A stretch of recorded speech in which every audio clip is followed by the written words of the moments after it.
It was a time when the heart of ancient Israel beat with a forgotten rhythm, a land sinking into a spiritual darkness deeper than any night. Under King Alaric, God's chosen people had turned from their covenant, abandoning their heritage for idols of stone and wood. In the opulent, yet corrupted, royal palace of Samaria, Queen Lyra, fierce and unyielding, orchestrated the hunt. Her zealous devotion to the foreign god Baal fueled a ruthless persecution. The blood of innocent prophets stained the Holy Land. King Alaric, weak and easily swayed, merely watched from his throne, a silent accomplice to his queen's cruel designs, as temples to false deities rose, replacing the memory of the true God.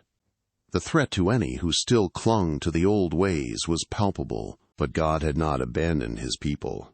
Deep within the rugged, barren hills of Gilead, a forgotten land, an answer was being prepared. From that wild, desolate landscape emerged a man unlike any other, Elias. He was neither warrior nor priest, his garments woven from camel hair, a thick beard covering his face. Yet his eyes burned with an otherworldly fire, holding a promise of judgment and change. The waiting was finally over. Elias arose, descending from the mountains, and headed directly into the heart of corruption, Samaria, the capital city, where King Alaric ruled alongside Queen Lyra. The soldiers stationed at the palace gates froze in place upon seeing him approach, paralyzed by an unseen power, allowing him to pass as if the very air itself made way. Elias walked through the throne room corridors, without announcement, without escort, servants retreating at each steady, determined step. The grand columns of the palace, which had bowed to kings and ambassadors alike, now seemed to witness something entirely different.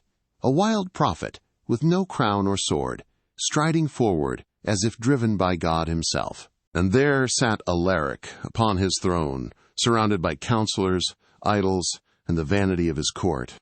Yet, before he could even question who the stranger was, Elias stood boldly before him, his voice cutting through the opulent silence like a blade. As surely as the Lord lives, the God of Israel, whom I serve, there will be neither dew nor rain during these years, except at my word. Silence fell like a judgment itself. No one dared draw a breath. Elias didn't wait for a response. He turned abruptly and disappeared the way he had come. Alaric spoke not a word, gave no order for Elias to be seized, nor uttered a curse. He just sat there, motionless, stunned. And then it began. Suddenly, the clouds started vanishing from the sky, dissipating as if pulled by an invisible hand. The air grew heavy and dry, losing its moisture. The vast sky above, once a canvas of soft blues, began to close up like a monumental door sealed shut from on high. Within hours, the rich, fertile land of Israel, once vibrant, began to show the first grim cracks of parched earth. As Elias departed from the stricken city, God spoke to him again, a quiet whisper of divine direction amidst the growing desolation. Leave this place. Go eastward and hide yourself by the Brook Kiren, east of the Jordan. You will drink from the brook, and I have commanded ravens to feed you there. Elias obeyed without hesitation, heading east, leaving the rapidly drying land behind him, guided by an unseen hand. In the vast, desolate stretches east of the Jordan, Elias found the sanctuary God had promised. Brook Kiren lay concealed, a thin ribbon of water slicing through the parched earth, snaking its way among dry rocks and dusty bushes. This hidden oasis, deep within the desert, became his home. He settled into its quiet embrace, a solitary figure against a backdrop of desolation, the only living thing drawing sustenance from this fragile artery in a dying land. Unclean birds, daily miracles. How does God choose to feed his prophet in the wilderness? Here, with every sunrise and every sunset, an astonishing miracle unfolded. At dawn, as the sun began to stir in the east, a fluttering of wings would suddenly break the silence of the sky. Ravens, black-feathered creatures considered despised by men, would appear along the horizon carrying bread and meat in their beaks. They would settle near the prophet, place the food before him, and then, taking flight once more, vanish into the sky. Elias ate in profound solitude, drinking from the brook, watching days melt into weeks and weeks lengthen into months. It was a testament to God's unconventional, unwavering care. While one man found miraculous provision, an entire kingdom crumbled. The cost of defying the divine. As Elias lived in hidden peace, the drought, like a silent curse, spread its dark shadow over all of Israel. The land withered in his wake. Wells ran dry, fields became barren, and animals collapsed, exhausted onto the cracked earth.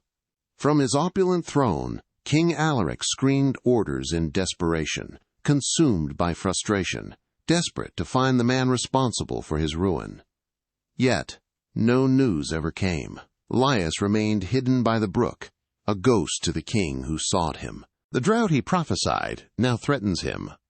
What happens when God's provision seems to run out? Gradually, Elias noticed something changing, a subtle shift in his sanctuary. The stones once submerged now emerged, like islands along the riverbed. The once powerful current, a lifeline in the desert, reduced to a thin trickle. The very drought he himself had prophesied was finally reaching him, creeping into his hidden refuge. Until one morning, when he bent down to drink, he found no water, only the dampness between stones. The Brook Kiren had dried up. Elias neither panicked nor complained. He simply held on to his faith and waited. From hidden brook to enemy territory, God's next command is a test of ultimate trust. At last, God's voice spoke clearly to Elias, a divine whisper in the profound silence. "Arise, go to Zarephath in Sidon, and stay there. I've commanded a widow there to care for you." The Lord was sending him into dangerous territory to Zarephath, the very homeland of Lyra, the queen who had vowed to wipe out all his prophets. But Elias did not hesitate. He stood, wrapped his cloak around him tightly, and began walking. Every step a battle against a parched land. What does it take to walk through God's judgment? The journey was grueling. The sun relentlessly battered cracked fields and lifeless trees. The drought spared nothing, and all living things seemed bowed beneath the very judgment Elias himself had proclaimed. He walked, a solitary figure, his weathered face set with grim determination, pushing through the heat, haze, and dust, leaving behind the dried-up brook, moving towards an uncertain, perilous future. Elias's journey was long and arduous, the scorching sun a relentless hammer against the parched earth. Finally, the gates of Zarephath, a dusty town in the pagan land of Sidon, appeared on the horizon. As he neared, he saw her. A frail woman, her frame bowed by weariness and famine, meticulously gathering dry sticks. Her face was etched with defeat, her hands cracked from toil, her eyes hollow. A deep, undeniable conviction settled in Elias's spirit.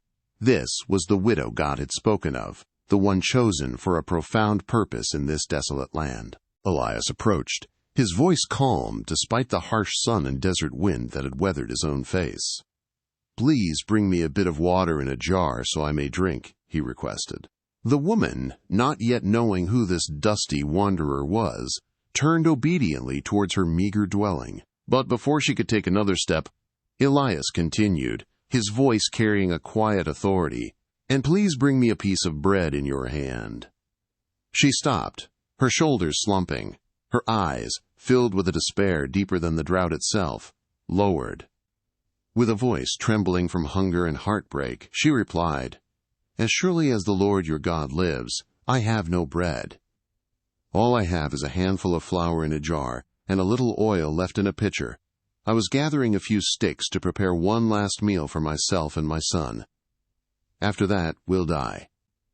The stark reality of her words hung in the air, a chilling testament to the famine's grip. In that still, desperate moment, Elias responded, his tone gentle yet firm, a stark contrast to her utter despair. "Do not be afraid.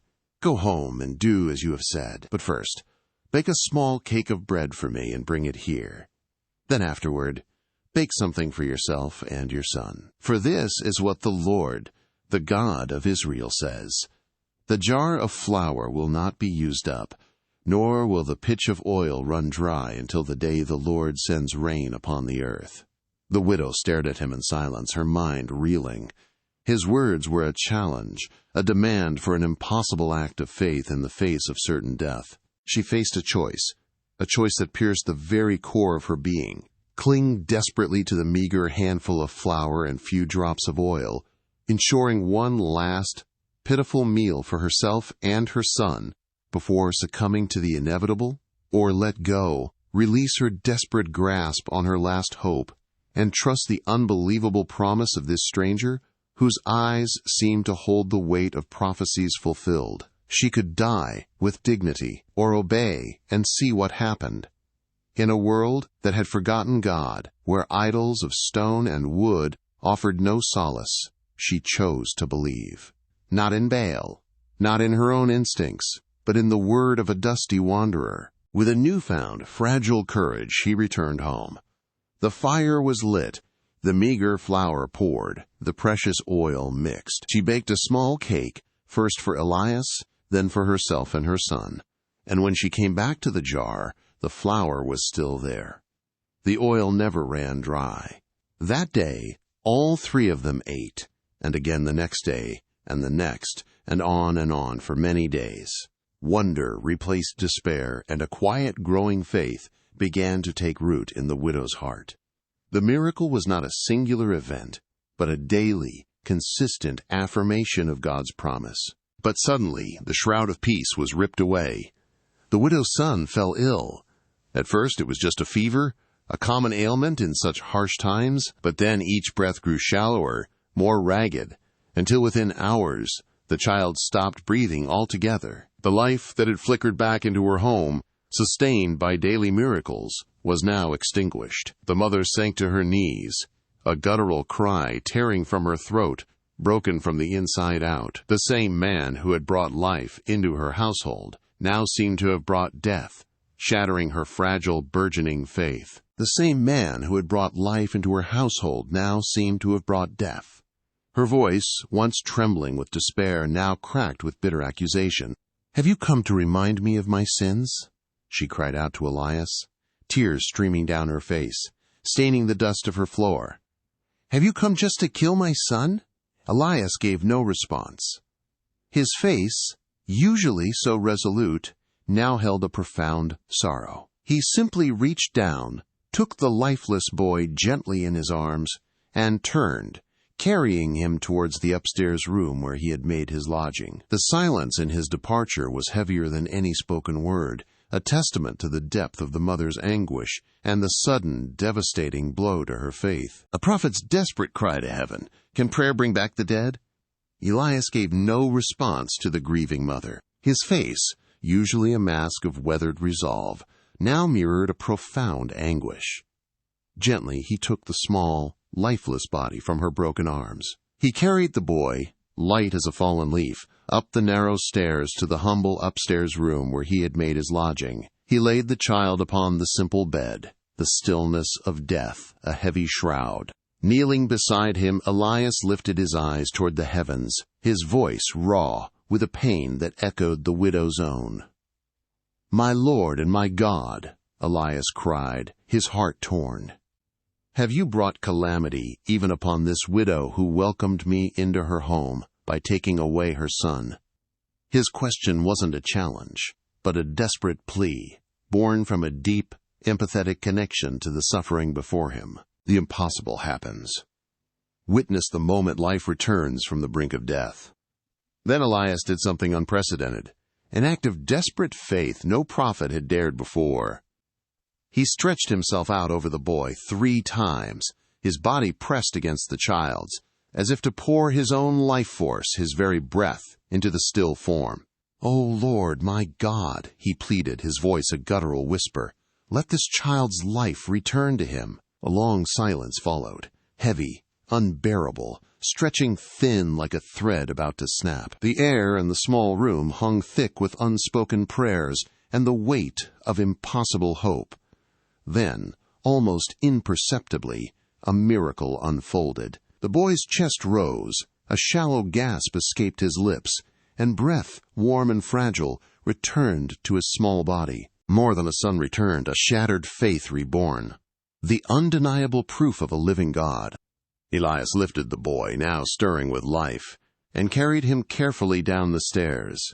The widow, still prostrate in her grief, looked up, her eyes glazed with tears, expecting only sorrow.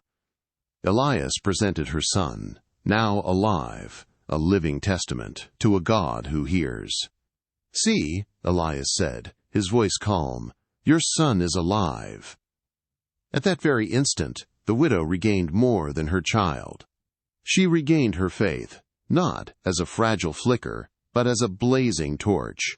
Tears of joy streamed down her face, washing away the doubt and despair. "Now I truly know," she declared, her voice trembling with conviction, "that you are a man of God, and the words of the Lord from your lips are true." In a land of false gods, a single spark of truth ignites, but the judgment continues. In Zarephath, a pagan land where altars to Baal burned with constant flame, where idols carved from stone and wood received lavish offerings, a spark of true faith had now been lit. It was a testament to God's power, not just to provide, but to restore life and hope. Yet, even with this profound miracle, the relentless drought had not ended. For 3 long years, not a single drop of rain had touched the earth of Israel, and God's judgment stretched across the land like an open, festering wound. While a kingdom starves, a hidden hero risks everything to save 100 lives. Who is this loyal steward? Across Israel, the land withered, livestock vanished, wells ran dry, and the vibrant harvests became only a bitter memory. First hunger struck the poor, then its sharp bite reached even the wealthy, causing widespread despair. Yet, in all that darkness, not everyone bowed down to Baal. Among those steadfast few was Ornan, King Alaric's steward. He had witnessed the king's cruelty and Lyra's ruthless persecution, but refused to stand by quietly. Amidst the slaughter of the Lord's priests and prophets, Ornan did the unthinkable. He had secretly hidden 100 prophets of God in 2 caves, 50 in each, risking his life every single day to feed them bread and water. He had even managed to keep this incredible act of defiance hidden from King Alaric, maintaining the king's trust. A king's last resort. Can a desperate search for water lead to an unexpected, terrifying reunion? One morning, the desperate King Alaric gave Ornan a direct, urgent order. "Travel through the land," he commanded, his voice hoarse with frustration. "Search for grass, for springs, for any stream not yet dried up. Perhaps we can save our horses and mules. Maybe something, anything, is still alive." With a heavy heart, Ornan set out into the ruined kingdom, riding across barren and lifeless fields, the sun beating down on the cracked earth. Every step was a testament to the drought's devastation, a grim reminder of the judgment Elias had proclaimed. Ornan rode, searching for a glimmer of life in a dying land. The prophet of fire returns, but his message sends shivers down a faithful man's spine. Why is Ornan terrified?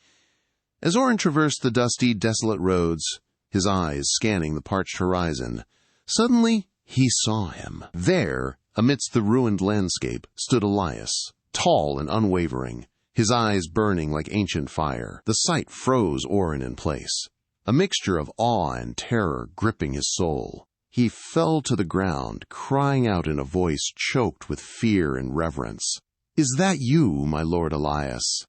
"It is I," the prophet replied, his voice firm, echoing across the silent fields.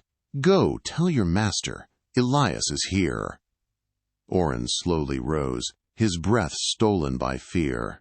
His eyes, wide with anguish, pleaded, "What have I done that you would put my life in danger? If I go and tell Aldri you're here, and then the Spirit of the Lord takes you somewhere else and he can't find you, he'll kill me." The prophet's return, long awaited, now brought a terrifying new test for the steadfast steward. A steward's secret. Why does this man fear his king more than God's prophet? Steward Oren stood before Elias, his heart a frantic drum against his ribs. The initial awe of seeing the prophet had quickly given way to a paralyzing dread. He leaned closer, his voice a strained whisper, as if the very dust of the road might carry his words to the king. "What have I done that you'd put my life in danger, my lord Elias?" His eyes darted nervously, scanning the desolate horizon. "If I go and tell Alaric you're here, and then the Spirit of the Lord takes you somewhere else, and he can't find you, he will kill me." Oren's breath hitched, the raw fear evident in his trembling hands. Then, leaning in further, a confession spilled from him, a testament to his quiet bravery in a land consumed by darkness. "I've served the Lord faithfully since my youth. When Queen Lyra went around killing the prophets, I hid 100 of them in 2 caves, 50 in each, and secretly fed them bread and water. Every single day, I risked my life out of love for my God. And now you ask this of me." No retreat, no surrender. Elias's promise of confrontation sets the stage for an epic clash. Elias met Oren's terrified gaze, his own eyes burning with an ancient fire that seemed to pierce through the steward's fear. There was no wavering, no hint of doubt. He spoke with a quiet authority that brooked no argument, a voice that carried the weight of heaven itself. "As surely as the Lord of hosts lives whom I serve, I will stand before Alaric today." Oren knew he stood before a man who spoke as though the very heavens backed his words. With a deep breath, his fear momentarily overshadowed by Elias's unwavering conviction, he finally obeyed. His heart still raced, but now with a new purpose. He turned, mounted his horse, and spurred it toward the distant palace, carrying the unbelievable news of Elias's return. The ultimate blame game. Who is truly responsible for the suffering of Israel? The prophet's answer stings. News of Elias's return reached the palace like wildfire, igniting a fresh blaze of fury in King Alaric's heart. Without hesitation, he commanded his chariot prepared and raced towards the appointed meeting place, dust clouds billowing behind him. The sun blazed mercilessly over the parched, ruined kingdom as the two men finally met. Alaric, gaunt and furious, was the first to break the heavy silence, his voice dripping with disdain.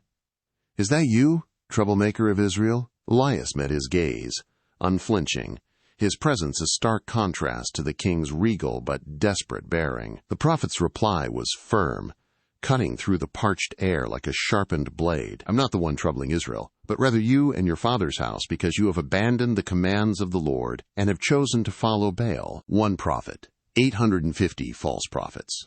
The ultimate spiritual showdown is set. Who will answer by fire?"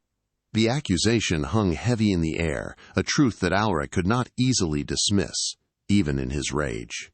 But Elias was not finished. He moved swiftly from accusation to a challenge that would forever redefine the spiritual landscape of Israel. His voice resonated with a power that seemed to echo across the barren plains. "Now summon all Israel to Mount Carmel. Bring along the 450 prophets of Baal and the 400 prophets of Asherah who dine at Queen Lyra's table. Today we will see who truly is God." Alaric, stunned by the audacity yet captivated by the sheer spectacle of the challenge, could only nod in agreement. The test was set. The showdown had begun. Thousands gather, watching in silence. How long will a nation waver between two opinions? The moment of truth has arrived. The news spread like wildfire, a desperate hope igniting in the hearts of a suffering nation. From every corner of the kingdom, thousands began their arduous ascent toward Mount Carmel. Elders with weary faces, eager youths, hardened soldiers, simple farmers, and silent shepherds. No one wanted to miss what was about to unfold. At the summit, tension stretched taut, a palpable hum in the air. On one side, nearly 1,000 prophets of Baal and Asherah, resplendent in flashy robes, adorned with pagan symbols, their faces a mix of arrogance and unease. On the other, Elias stood alone, wrapped in a simple cloak worn thin by the sun and wind, a solitary figure of defiance. The prophet raised his voice, a lament woven into his challenge, as he sorrowfully asked the wavering people, "How long will you waver between two opinions? If the Lord is God, follow him. But if it's Baal, then follow him." The vast crowd fell silent, as if shame itself had sealed their lips, unable to answer. The rules are simple. The God who answers by fire. But one side has an impossible advantage. Then Elias stepped forward, his gaze sweeping across the silent multitude, and declared the rules of this unprecedented challenge. His voice was clear, firm, and filled with an unshakable conviction. "I am the only prophet of the Lord left, but Baal has 450 prophets here, and Asherah has 400 more." He gestured towards 2 bulls waiting nearby. "Bring 2 bulls. They will choose 1 bull, cut it into pieces, and set it on the wood, but without lighting any fire. I will prepare the other bull, place it on the wood, and also not set fire to it. Then you call upon the name of your God, and I will call upon the name of the Lord, the God who answers by fire. He is the true God." The terms were stark, simple, and utterly undeniable. The silence that followed was heavy with anticipation, the stakes higher than any could remember. Hours of screaming, leaping, and dancing. Why does their God remain embarrassingly silent? The prophets of Baal, eager to prove their God's power, went first. With practiced ritual, they prepared their altar, cut up their chosen bull, and laid it upon the dry wood. Then began a gruesome spectacle. From the first blush of morning until the sun climbed high above, the 450 prophets screamed, leaped, and danced wildly around their altar. They chanted Baal's name with fervent desperation, their voices growing hoarse, their movements increasingly frenetic. But there was no reply. Not a flicker of flame, not even the slightest sign of acknowledgement. Baal remained utterly and embarrassingly silent, an inert idol before a desperate, expectant crowd. The sun reached its zenith, beating down on the frantic display. Yet the wood stayed dry, the sacrifice untouched by fire. Is there God on a coffee break? Elias's taunts drive the prophets to a gruesome extreme. Still, nothing. Elias, observing the tragic futility of their efforts, could not help but mock them. His voice, cutting and sarcastic, carried over the rising desperation of Baal's prophets. "Shout louder," he called out, a knowing smirk playing on his lips. "Maybe Baal is busy, or he's wandered off somewhere. Perhaps he's sleeping, and you need to wake him up." Driven to wild desperation by the prophets' taunts and their God's silence, they screamed even louder, their performance intensifying into a grim, self-inflicted ritual. With frenzied cries, they began cutting themselves with swords and spears, as was their custom, until blood flowed freely onto the ground. Afternoon drifted slowly across Mount Carmel, painting long shadows. Yet still, no answer came. No fire descended. The crowd began to whisper, and Baal's powerlessness was made clear before the eyes of all Israel. After hours of chaos, a prophet rebuilds. This isn't just an altar, it's a statement. What is he about to do?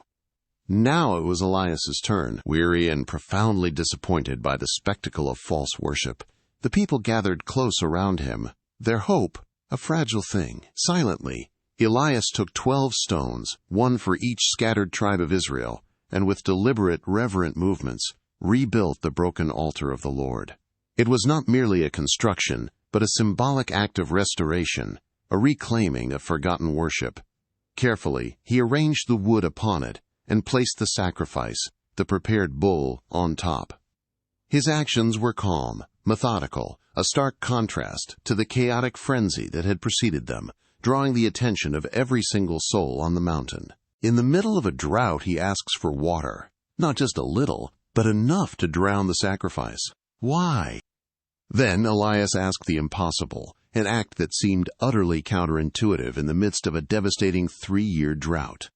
He commanded them to bring 4 jars full of water and pour it over the sacrifice, over the wood, over the very stones of the altar. The people, bewildered but obedient, did as he asked. They did it once, then twice, and finally a 3rd time, until the altar was thoroughly soaked, drenched, and water filled the trench he had dug around it.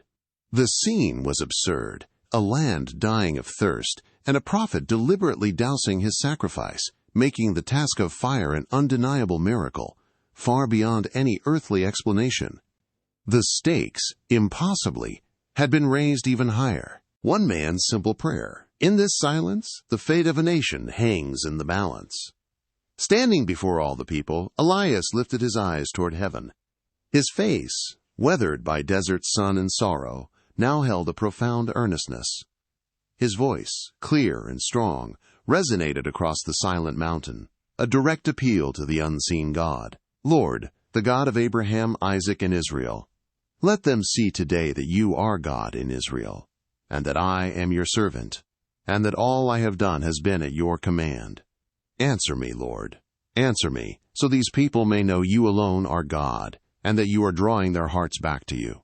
A brief yet profound silence followed his prayer, a moment suspended between earth and heaven. The heavens rip open. Fire, alive and fierce, consumes everything. The world watches in awe. This is undeniable. Then, suddenly, the heavens ripped open. A blinding flash, a scorching flame, alive and fierce, blazed from the sky.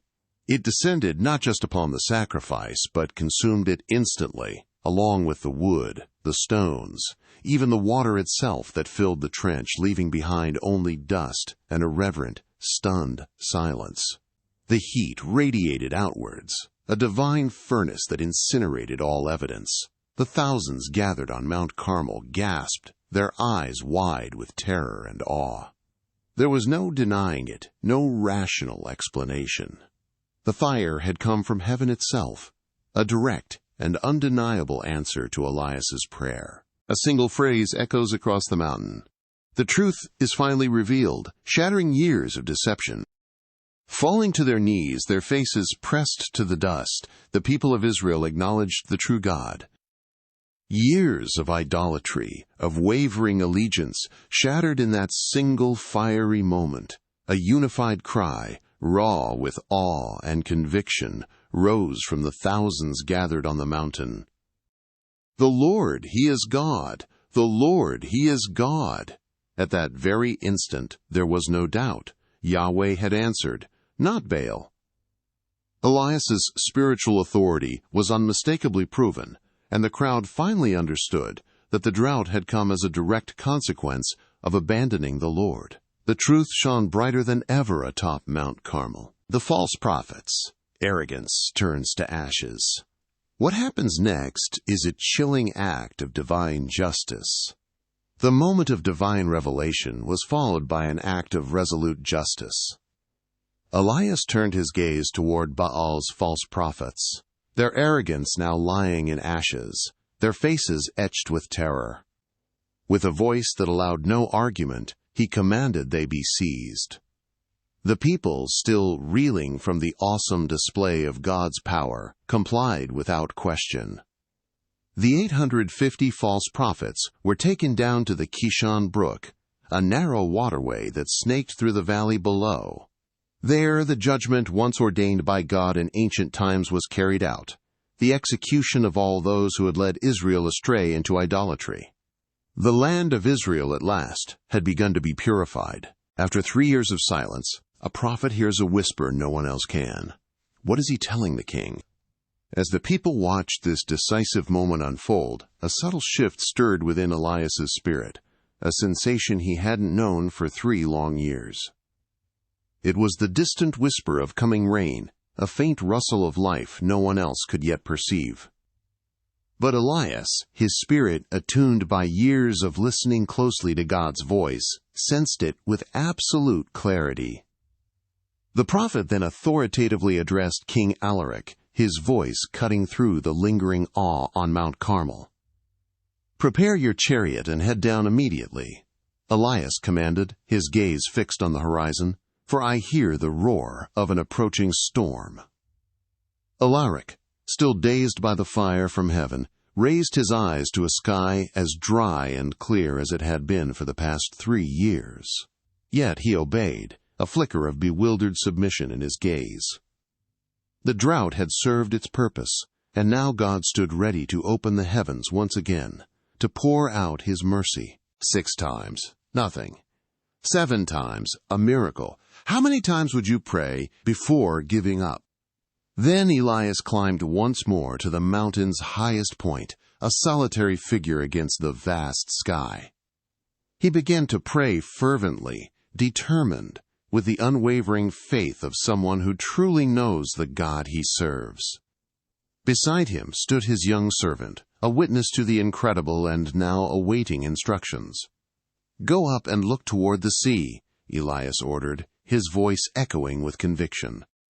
The young man, still breathless from the day's wonders, ran, looked, returned, and answered, "There's nothing there, sir." Elias remained still, his head bowed in persistent prayer, his conviction unshaken. "Go back and look again," he insisted. The servant went a second time, a third, a fourth, a fifth, a sixth, each time returning with the same disheartening news. "I see nothing, sir. The sky is empty." Yet Elias refused to quit. He continued pouring out his heart, knowing God was not finished yet. From nothing to a hand-sized cloud, this tiny sign unleashes a storm that will change everything. For the 7th time, Elias sent his servant to scan the distant horizon. This time the young man ran back excitedly, his eyes wide with wonder, his voice barely containing his awe. "Now I see it, sir," he exclaimed. A small cloud, no larger than the palm of a hand, rising from the sea. For Elias, that was enough. He quickly stood up, his face alight with affirmation, and commanded with urgency, "Go tell Alaric to hitch up his chariot and hurry down before the rain stops him." That tiny wisp of cloud, barely visible, was the undeniable sign. The long wait was over. The heavens were about to break. 3 years of drought end in minutes. Witness the overwhelming power of the heavens opening.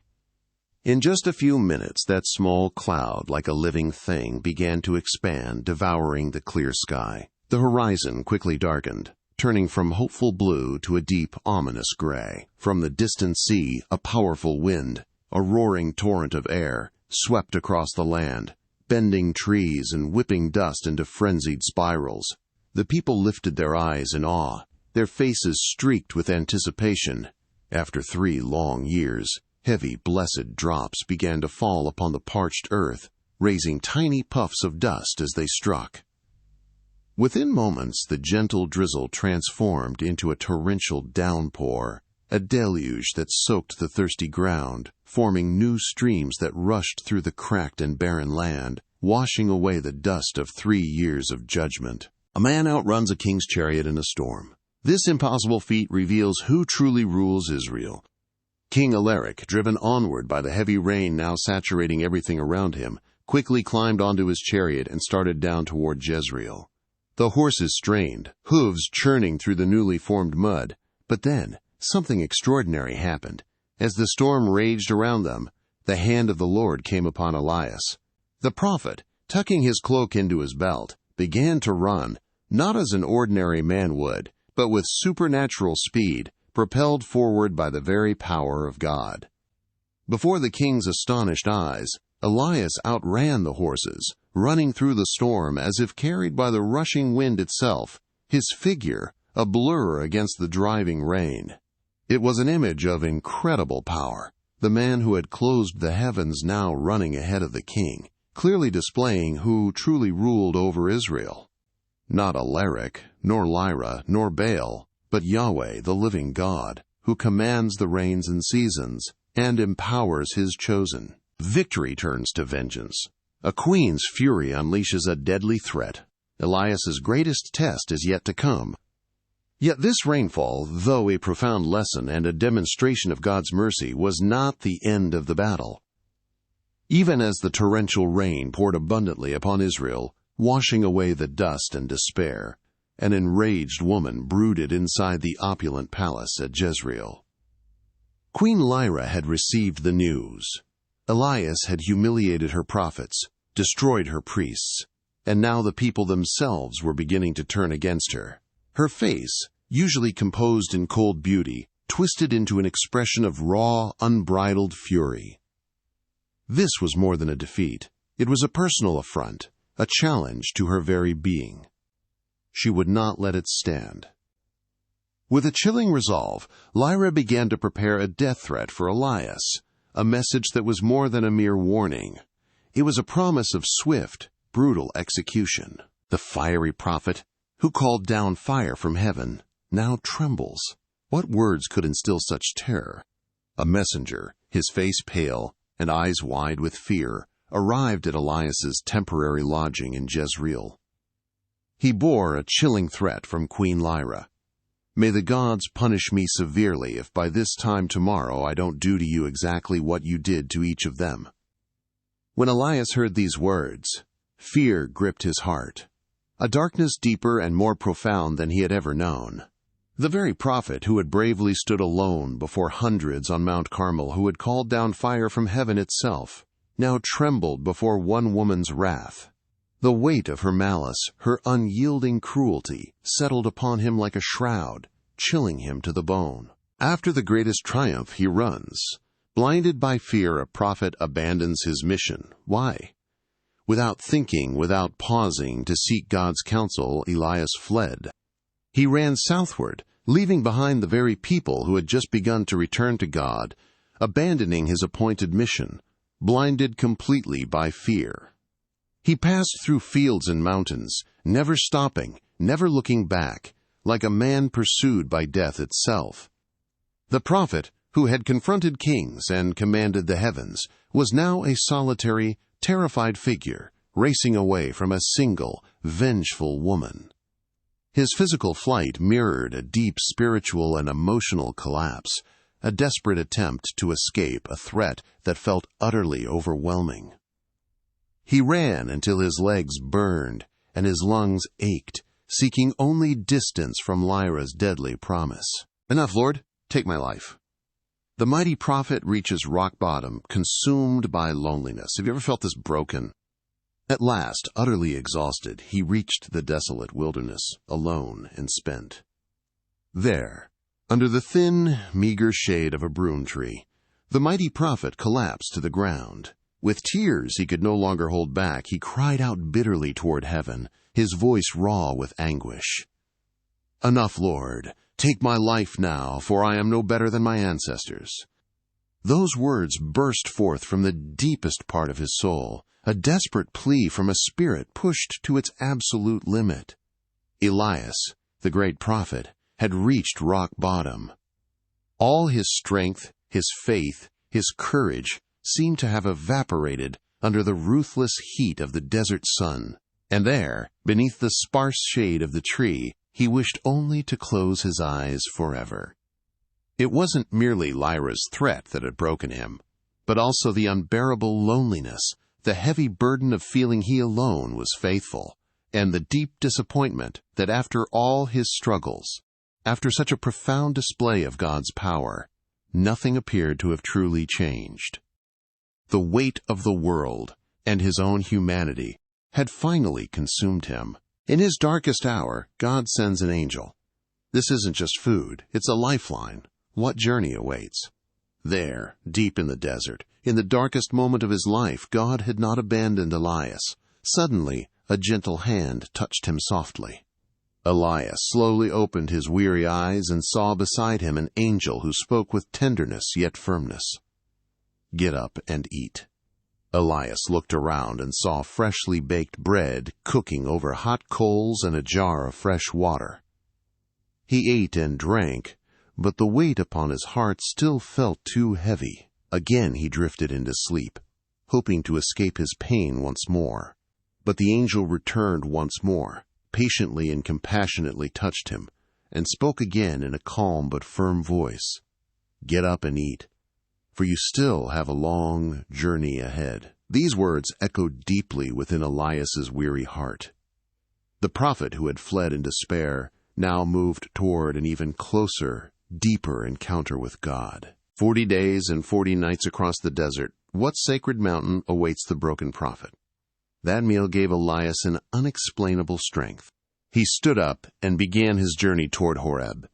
Empowered by that nourishment, he traveled 40 days and 40 nights, crossing the scorching desert until he reached Mount Horeb, the mountain of God, where he would speak with him face to face. It was a pilgrimage not just of physical distance, but of the soul, each step a prayer, each sunrise a quiet testament to God's unwavering presence. In the solitude of a dark cave, God asks a piercing question. Elias's answer reveals the depth of his broken heart. Elias arrived at Mount Horeb, the sacred mountain, where centuries before God had given Moses the stone tablets of the law. Now exhausted and broken, Elias entered a dark cave, seeking shelter from the harsh wind. And there, in the deep solitude of that cave, God spoke directly to him. "What are you doing here, Elias?" With a face still hidden in anguish, the prophet answered from the depths of his wounded heart. "I have been deeply zealous for you, Lord, but the Israelites have abandoned your covenant, torn down your altars, and killed your prophets with the sword. I am the only one left alive, and now they want to kill me as well." Elias's voice sounded fragile and weary, like that of a man who had struggled alone far too long. God is not in the hurricane, not in the earthquake, not in the fire. Where does true power reside? But God answered Elias without reproach, simply inviting him to step out of the cave and stand upon the mountain, because the Lord himself was about to pass by. Suddenly, a fierce wind arose, so powerful that it tore the rocks apart and shook the entire mountain. Elias clung tightly to the stone walls, the raw power of creation roaring around him. But the Lord was not in that violent wind. Then came an earthquake, shaking the ground beneath his feet, a tremor that threatened to split the mountain. But the Lord was not in the earthquake. After the earthquake appeared a blazing fire, lighting up the mountain with burning intensity, its heat scorching the very air. But the Lord was not in the fire either. Elias watched, awestruck, yet still searching. After all the chaos, God speaks in a whisper. This quiet voice holds the power that created the universe. What does it say? And then calm arrived. An absolute silence wrapped around the mountain, profound and all-encompassing. Out of that silence came something entirely different. A gentle whisper, barely audible, like a soft breeze gently brushing against the skin. Hearing that quiet whisper, Elias knew God was there. He covered his face with his cloak, stepped slowly out of the cave, and stood at the entrance.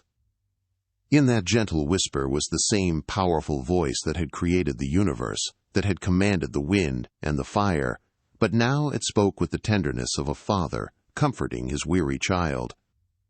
It was a profound intimacy, a presence far more overwhelming than any storm. You are not alone. God's tender whisper reveals a hidden remnant and a renewed mission that will change everything for Elias. With infinite patience, God asked again, "What are you doing here, Elias?" The prophet Sosanam repeated his complaint once more, his voice still fragile, yet this time, in the heavenly whisper, something inside him began to heal. God did not accuse him nor reject him. Instead, he gave him a new purpose. He spoke clearly, with renewed authority. "Go back the way you came. You will anoint Hazael king over Syria, Jehu king over Israel, and Elias to replace you as prophet." Then he revealed something deeper, something Elias had never known, a truth that shattered his unbearable loneliness. "I have reserved 7,000 in Israel, 7,000 who have not bowed their knees to Baal or kissed his idols." As he listened to these words, the prophet's heart again began to beat strongly. He was not alone. He had never been alone. God had preserved a faithful remnant, hidden and protected, waiting for just the right moment to come forward. Their ministry, their purpose, had not been in vain. From broken despair to unwavering resolve, Elias emerges from God's mountain a changed man. His mission continues. Elias came down from Mount Horeb with a renewed heart and a clear purpose. He was no longer the same man who had once asked for death beneath the broom tree. Now he walked with steady steps, understanding that his story was not finished and that he would not finish it alone. God had given him clear directions, a new path forward, and among those names one stood out with special purpose: a simple farmer, working the land. Then, a silent gesture changes his life forever. What does a prophet's cloak mean? And so Elias went to the fields where Elias worked with his own hands. Elias was neither priest nor prophet. He was a farmer, toiling daily. He was plowing the ground with 12 yokes of oxen, guiding the 12th himself. His hands were toughened by labor, his cloak covered in dust, his back bent from daily toil. But God had noticed him. Elias approached him silently, removed his own cloak, worn thin by sun and wind, and placed it onto Elias's shoulders. This simple gesture spoke volumes.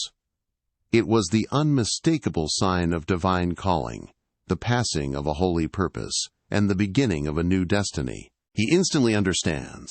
A life of comfort exchanged for a destiny unknown. What would you sacrifice for a divine calling? Elias stopped. He felt the unexpected weight of the cloak resting upon his shoulders, a burden and a blessing, and instantly realized what it meant. In that profound moment, he knew his life had changed forever. He ran after Elias, asking for one final act of compassion. "Let me kiss my father and mother goodbye, and then I will follow you." No excuses, no safety net. He burns his past and leaves everything behind.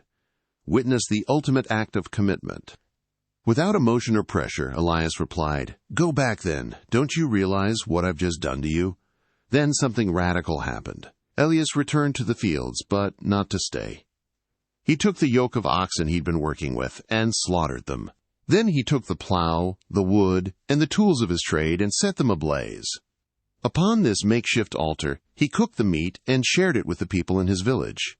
He burned his past. He left nothing to return to. He gave himself no excuses, no safety net. He left everything behind and followed Elias.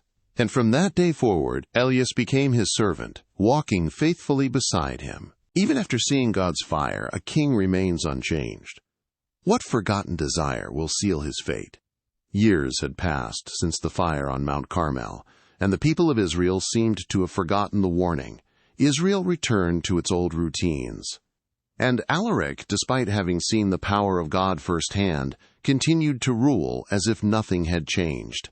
He remained a weak king, controlled by a ruthless woman, Lyra. In Samaria, Alaric had everything a king could wish for: palaces, gardens, gold, servants.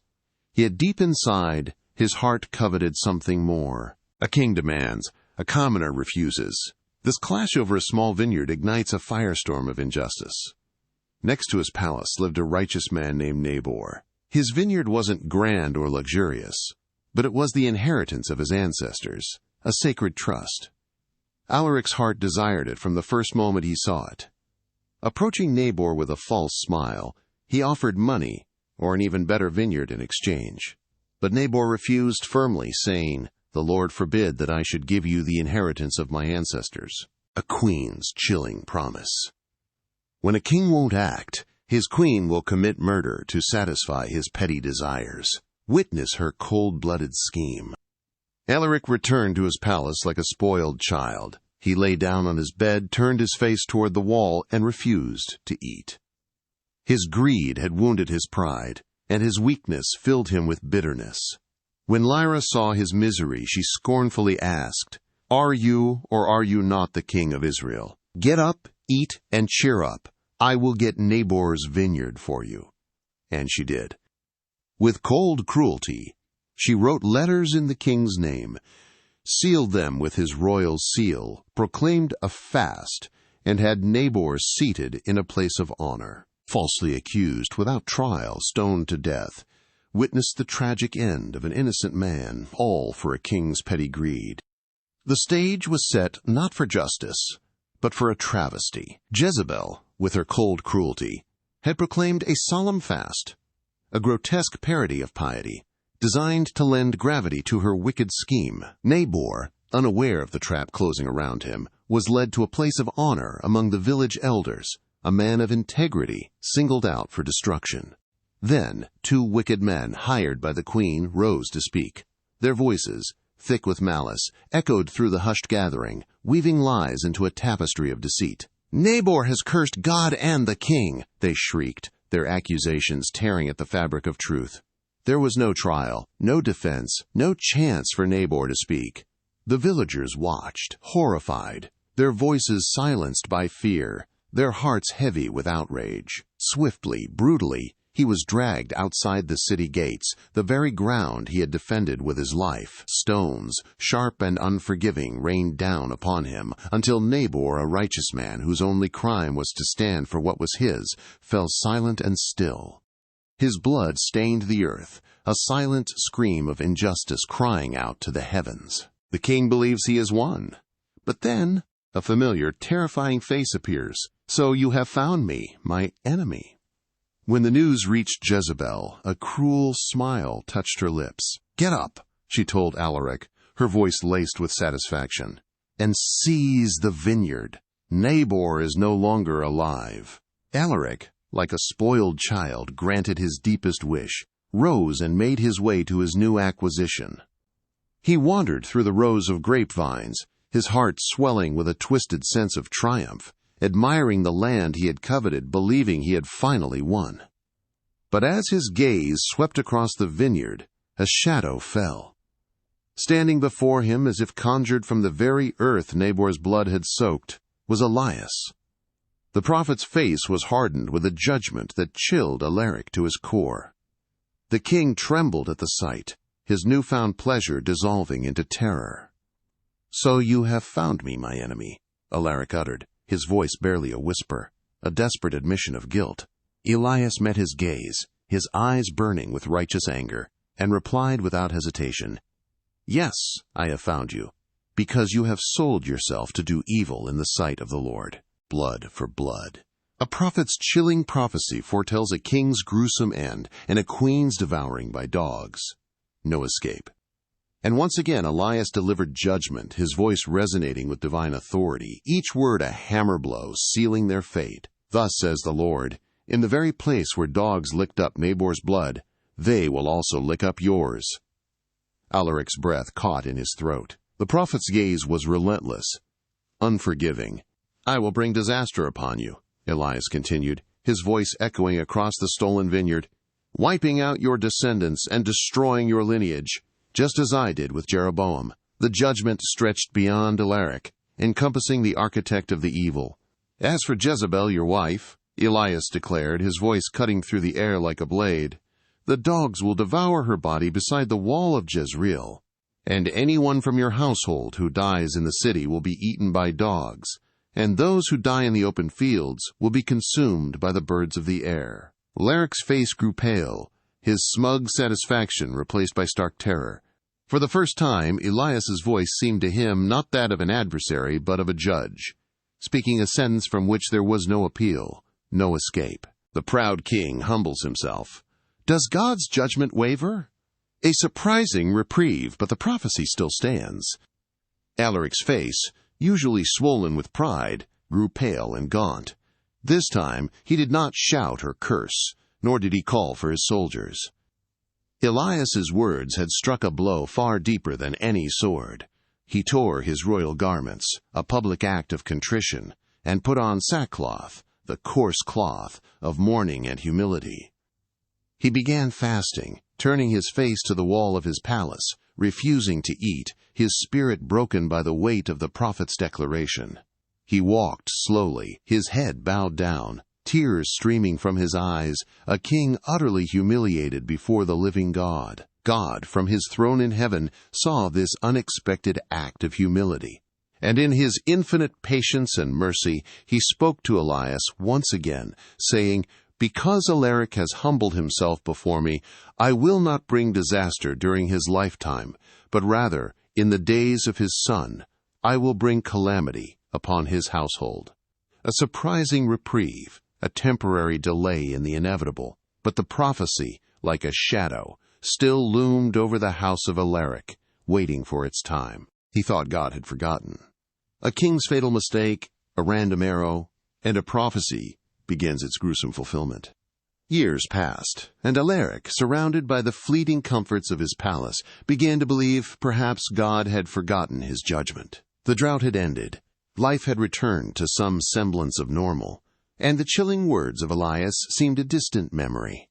But God does not forget. Alaric, still driven by a lust for power, decided to wage war, to reclaim the city of Ramoth-Gilead from Syrian control. A prophet, one of the few remaining faithful voices in the land, warned him that he would surely die in this battle. But Alaric, blinded by his own hubris and a false sense of security, ignored God's voice, dismissing it as the ramblings of a madman. He disguised himself, believing he could outsmart destiny, that he could evade the prophecy by blending into the ranks of his soldiers. Yet, in the chaotic roar of battle, an arrow, shot seemingly at random, pierced through his armor, striking exactly at its weakest point. A random arrow, guided by a divine hand, found its mark, fulfilling the words spoken years ago. The prophecy comes true, down to the last, gruesome detail. Dogs lick the blood of a king. The age of Alaric is over. As the battle raged on, Alaric lay quietly, bleeding profusely inside his chariot, the life slowly draining from him until, finally, at sunset he died. His death was not glorious, not the heroic end of a king, but a quiet, ignoble demise in the back of his war machine. His body was transported back to Samaria, a stark reminder of the cost of defiance. And when his chariot, stained with his royal blood, was washed, the grim prophecy of Elias was fulfilled with chilling precision. Dogs, the very creatures considered unclean, gathered and licked up his blood, exactly as the prophet had declared in Nabor's vineyard. Thus died Alaric, the worst king Israel had ever known, a man whose greed and idolatry had brought a nation to its knees, and whose own blood now paid the price. His reign of corruption was over, but the full weight of divine judgment was far from finished. Like father, like son, a new king follows the path of corruption, leading to a crippling injury. His next move will seal his fate. With Alaric's inglorious death, his son, Azor, ascended the throne, taking his place as king, but the crown brought no wisdom, no change of heart.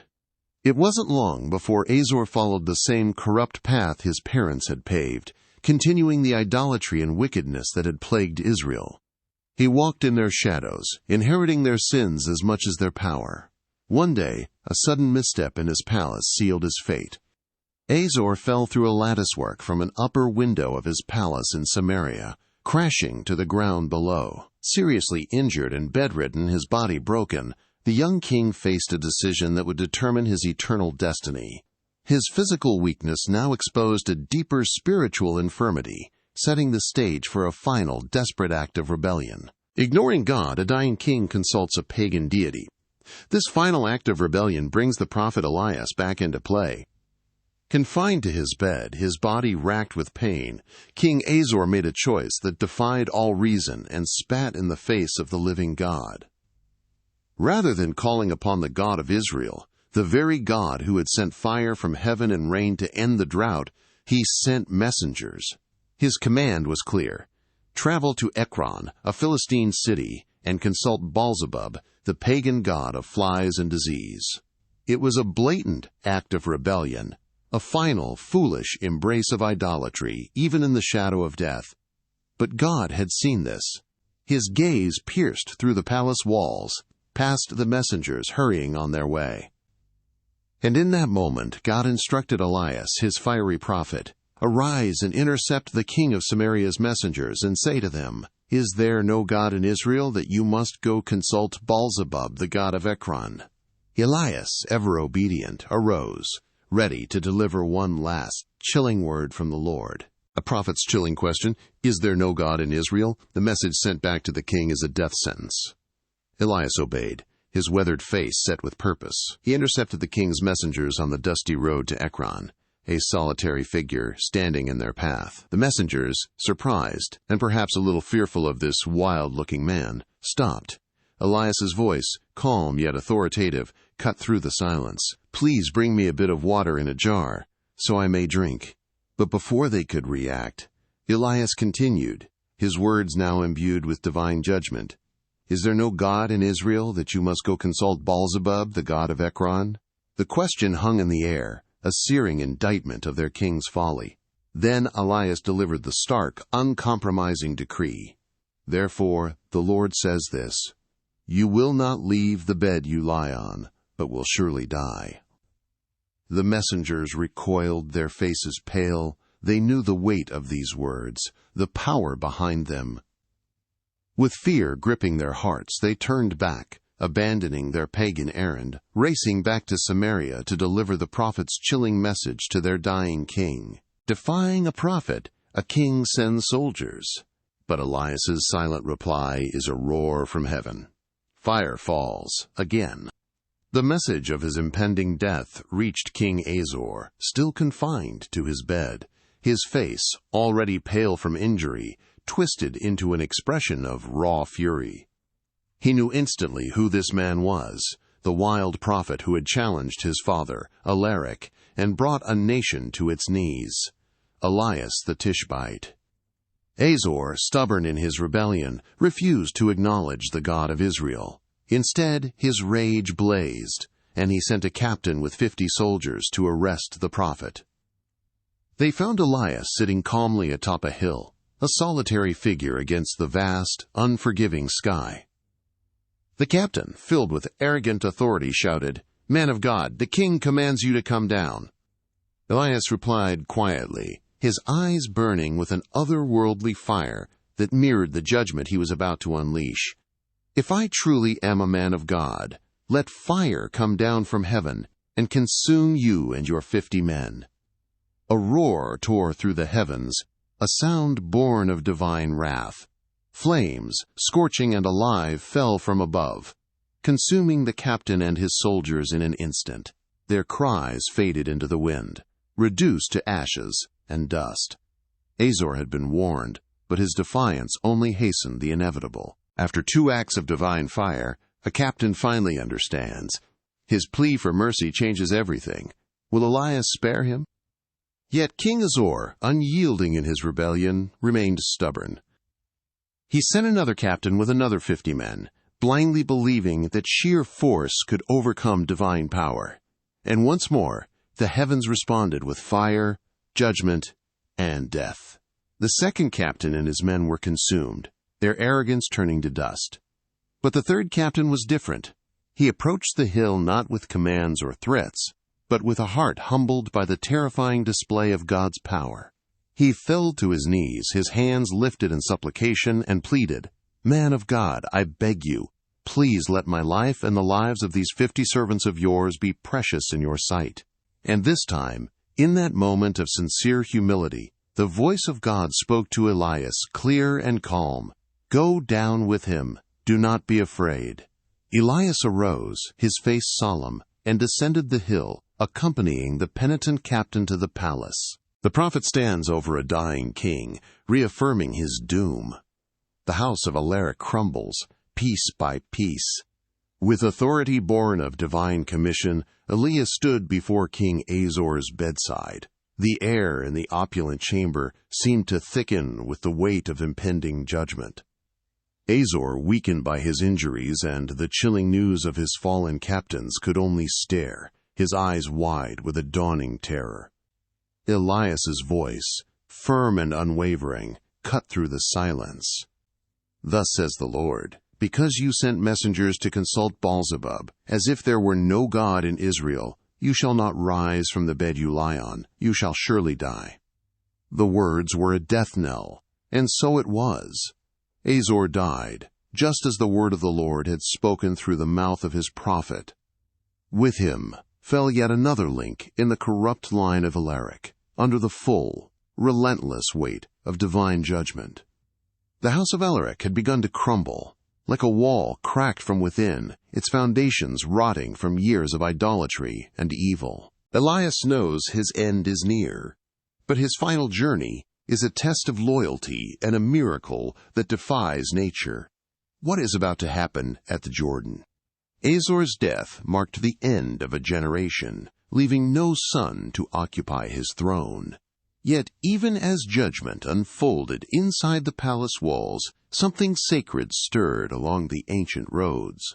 For now, Elias himself was preparing to depart, not towards death, but toward eternity. Elias knew the end had come. His spirit, attuned by years of listening closely to God's voice, sensed it with absolute clarity. His time on earth was finished, but his farewell would not happen in silence, nor would he face it alone. From Gilgal, the prophet began his final journey. Elias arose early that morning, the desert breeze feeling gentler than usual. Beside him walked Elias, his student, his successor, the young man who had left everything behind just to follow him, and who had not spent even a single day away from his side. At every stop, Elias was testing Elias's heart. When they reached the entrance to the Promised Land, Elias told him, "Stay here, Elias, because the Lord has sent me on to Bethel." But Elias didn't hesitate. "As surely as the Lord lives, and as surely as you yourself live, I will never leave you." And so they continued walking together. At Bethel, a group of prophets came out to meet them. They pulled Elias aside and quietly asked, "Do you know the Lord is going to take your master away from you today?" Elias simply nodded. "Yes, I know. Be silent." They journeyed on, and once again Elias said to him, "Stay here, because the Lord now sends me to Jericho." But Elias's answer didn't change. He refused to leave his side. So they came to Jericho, the city known for miracles of old and fallen walls. Here again, the group of prophets approached Elias and repeated their solemn warning. But Elias, in sorrowful silence, replied once more, "Yes, I know. Be silent."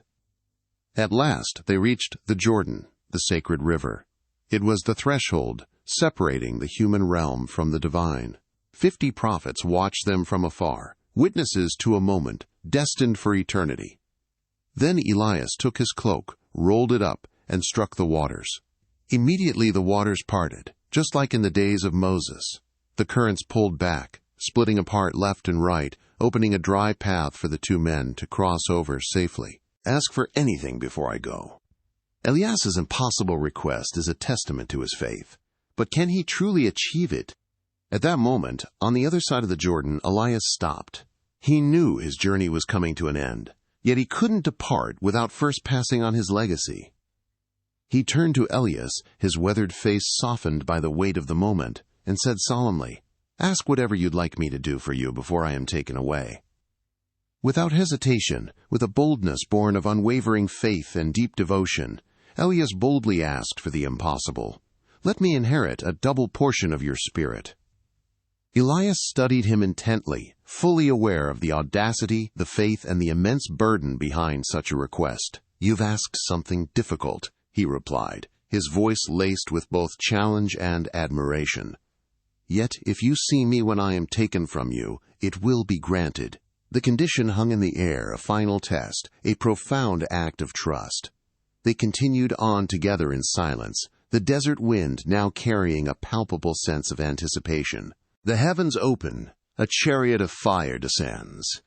Elias is taken, but his legacy falls to earth. Witness the prophet's spectacular ascension.